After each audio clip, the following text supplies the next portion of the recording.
Rivers of the Mind, Season 3, Episode 3, The Foreign Prophet. Peace and love. We reached the city with a tale of men, women, and children, following us close behind, reciting and increasingly clinging to the words of Sapphire, the foreign prophet. The local prophet walked in front of us, his head held slightly low, his lips pursed together, his face set in a weak grimace. His visibly tense expression eased into a hesitant relief as we grew nearer to the city. The city proper. The city of peace, light, and goodwill, and escaped the desperate, discontent buildings of the outer settlement. All activity stopped as soon as his feet touched the sandstone streets that all the unclean masses filling up the alleys and the rooftops behind us knew that they couldn't walk down. In a chain of fluttering noises, the conversations of men and women, the playing of pipers and drummers, the selling of wares were all quelled by a shockwave of whispers that resonated on down the street and through the alleyways, drawing attention to where we were until the whole city started to file onto the street, dragging our cart again to a crawl. Behind us extended a crowd of workers from the city's edge, clothed in rough cloth and tree bark. In front of us stretched on a mass of people clothed in elegant yarns and leather. Our cart occupied the frontier of this boundary. Noting the jewels above the open doors, the lines cut into the clean, gleaming sidewalks, the poor nervously inched back, trying to stay off of the streets, away from the houses, from the temples. Good people of Oi, this city at the heart of the world, the place where the gods walk among men. For 7 days have I rested in the dwelling place of Amatep Oi, drinking only the blood of his kill, waiting for that great and powerful hunter to tell me the meaning of the vision he sent to me.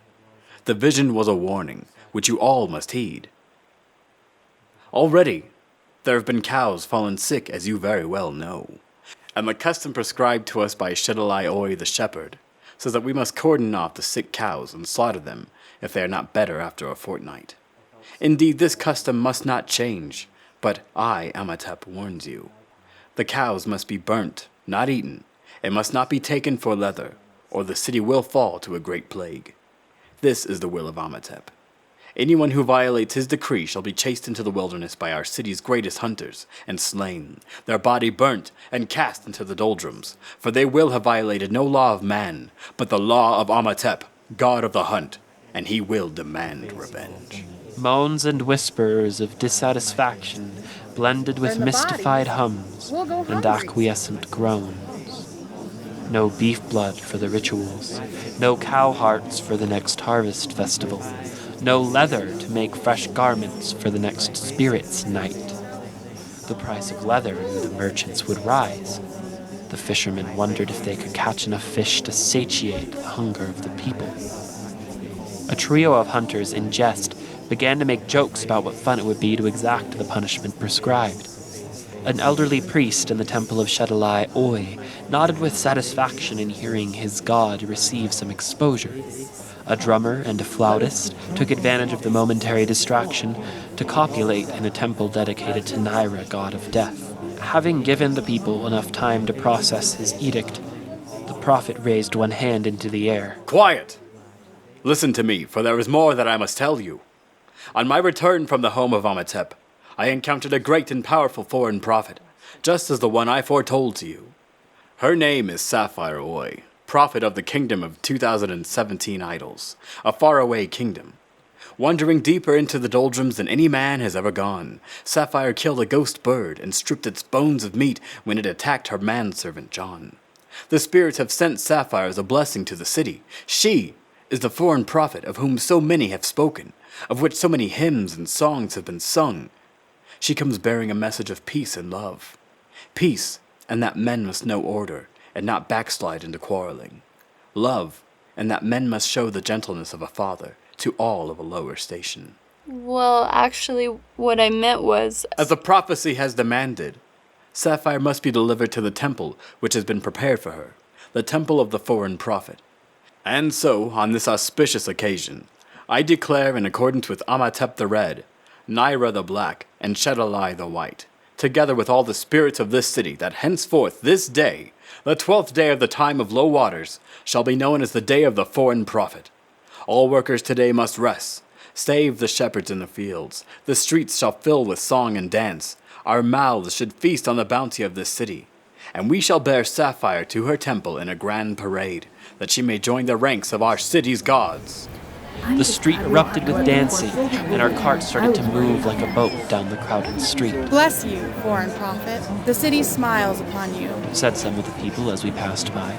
Others, Foreign prophet, be welcome. and a few, I pray your temple will be to your liking, foreign prophet. Sapphire began to tune them out, and turned to me to engage in silent telepathic conversation.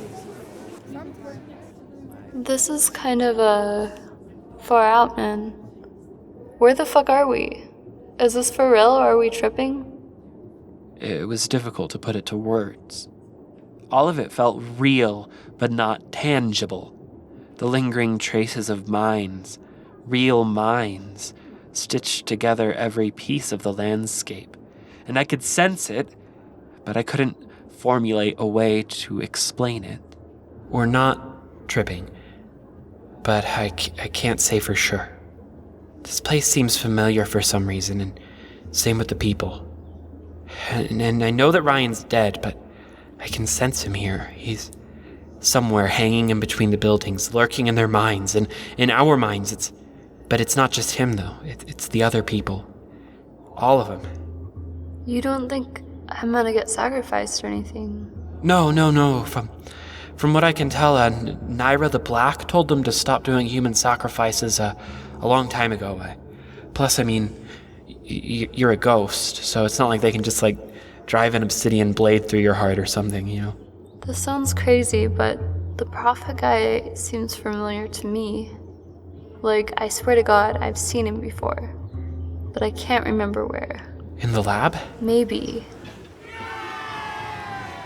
Our conversation was cut short when we reached the temple of the foreign prophet, a tall clay dome with a round chimney stretching high into the sky. Over its entryway hung a semicircle of white and red gems. The crowd around us cheered, but knew that they couldn't enter. Only the prophet could do so. He dismounted his cart and led us inside. The crowd's voices faded to a dull roar from within the warm clay vessel. There were no windows, only a tall chimney. The air inside felt heavy and smelled of mildew. Along the wall, there were carvings of foreign idols made of wood, or stone, or thatch, or glass, each placed upon short wooden tables. Small golden bowls filled with a cow's blood rested in front of each one. The prophet walked around them in a circle, his head hanging low. A foreign prophet. He pulled an herb from a bag on his waist, a dried-up plant that once had bushy leaves and yellow flowers. Pinching it between his fingers, he made another circle around the room, crushing the herb over the heads of the idols, and then coming to Sapphire to adorn her head with the herb. It smelt sweet, sickly sweet. The Juva flower. The flower of gratitude, hospitality. I have longed for a foreign prophet to whom I could extend it, and here you are. Of course, you don't think of yourself as a foreign prophet, do you? No. I'm probably a foreign prophet to you, aren't I? Maybe it's all very surprising to you to find out that I exist. Once I thought I was the only prophet, and this was the only city. But one day, you see, when sitting by the river to talk with its spirits, I watched an idol. This one right here with the hooked eyes float past me in the water, an idol that I did not recognize. My heart leapt in horror. I snatched it up. The idol, inscribed with alien markings, hewn of alien wood, must have come from another city, a foreign city. With trepidation, I then realized there must be other prophets in these foreign cities, other priests building idols and dedicating houses to them, and endowing them with spirits, giving the spirits names so that the foreign prophets would know their names. I realized that these idols would from time to time drift down the river. Can you imagine my anxiety? What would happen when the next idol floated into town? What if it were not captured by another prophet, and instead ended up in the hands of a thoughtless child who might deliver it to his conniving mother, or his reckless brother, or worse, a greedy king? Then the people would all find out at once. All of them learned the existence of the other prophets with their foreign gods, inscriptions, and prophecies. It was not so much a matter of pride like you might think, but I worried that should the spirits I knew, spirits which I felt certain were the same as the foreign spirits only under different names, should those spirits warn me of coming danger and impose on us a new law, the people would say to themselves, certainly our prophet says one thing, but perhaps another prophet might have another point of view, and the people would refuse the will of the spirits. Worse still, as I pondered the existence of foreign prophets, I considered that some might be more malevolent than I, more willing to flatter kings or appease the whims of the people with hollow, unmeasured words. With all these thoughts, I hunched there by the river, and in white-knuckled hands, I clutched the invading idol. I squinted with unease at its face, a face carved into the likeness of a foreign animal, and I studied its hand, which clutched the branch of a foreign tree. It leered back at me with its pyramid eyes and outstretched wings, a sinister creation. Or perhaps this was a blessing. After all, the foreign prophet who serves this idol will one day arrive in my city, I realized. Before he could get to me, I decided to name this idol God of the Foreign Prophet. From time to time, I could relish the people with stories of this god's character, its powers, its foreignness.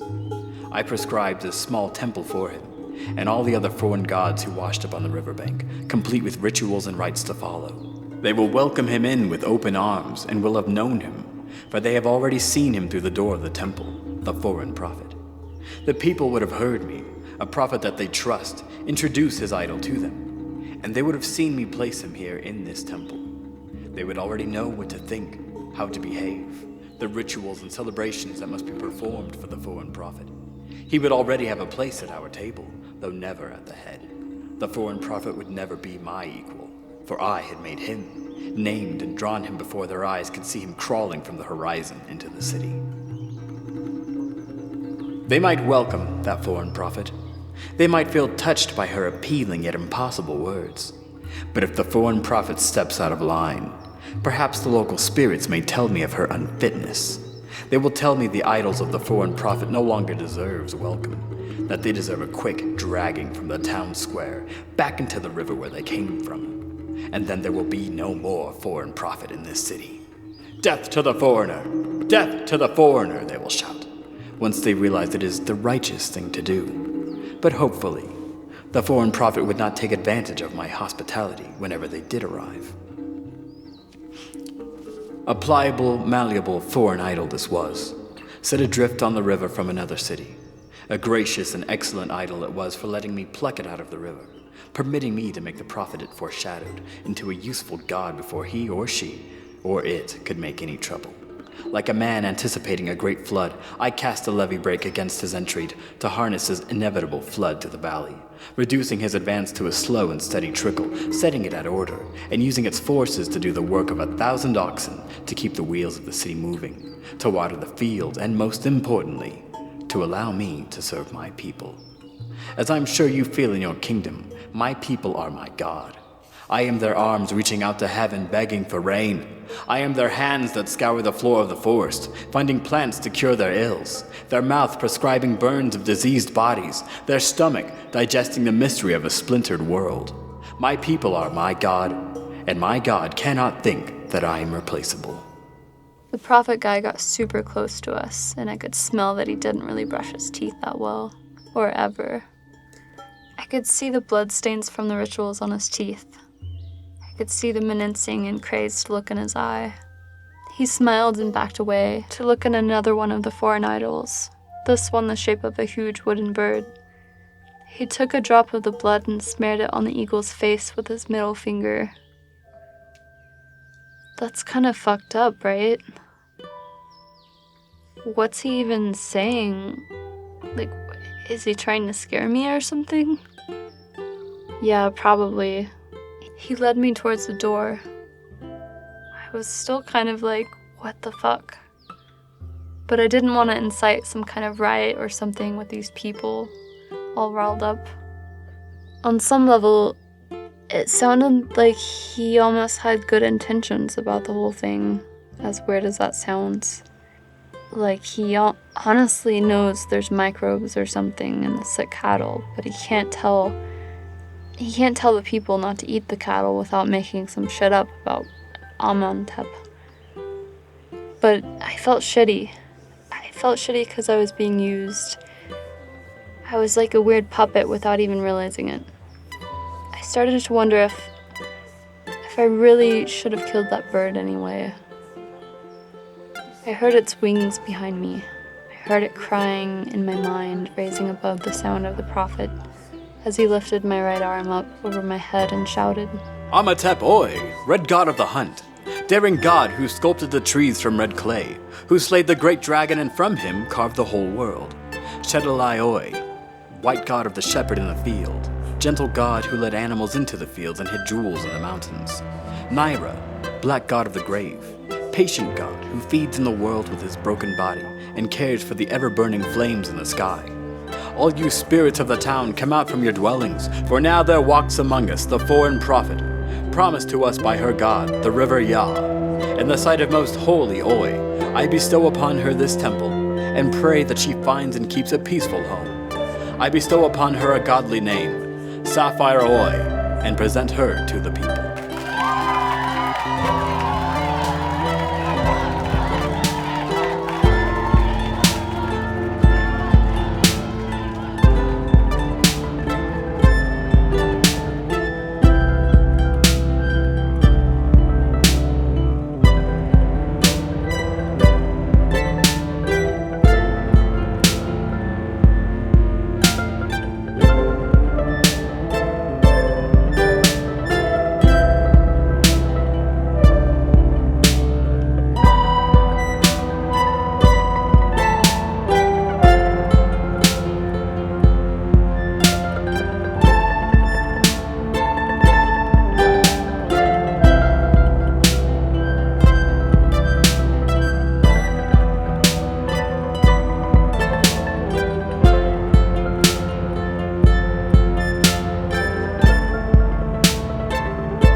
Hello, and thank you for listening to Rivers of the Mind. My name is Timmy Vilgiate, the writer and producer of Rivers of the Mind, and I also played the part of John. Sophia Doss played the part of Sapphire, and CJ Hackett played the part of the Prophet. Our crowd noise was provided by Natalie Ruths and Elannia Lake, as well as Sophia Doss, Timothy Vilgiate, Daniel Rojas, Joshua Leano, Cindy Verzwyvelt, Collin Estes, Erin Caitlinn, Priscilla Yip, Anthony Carlson, Anthony and Christina Vilgiate, and Marissa Burdette. We used freesound.org for all of our sound effects, although I also played the music for a lot of the episode. Thank you very much for listening and have a great day.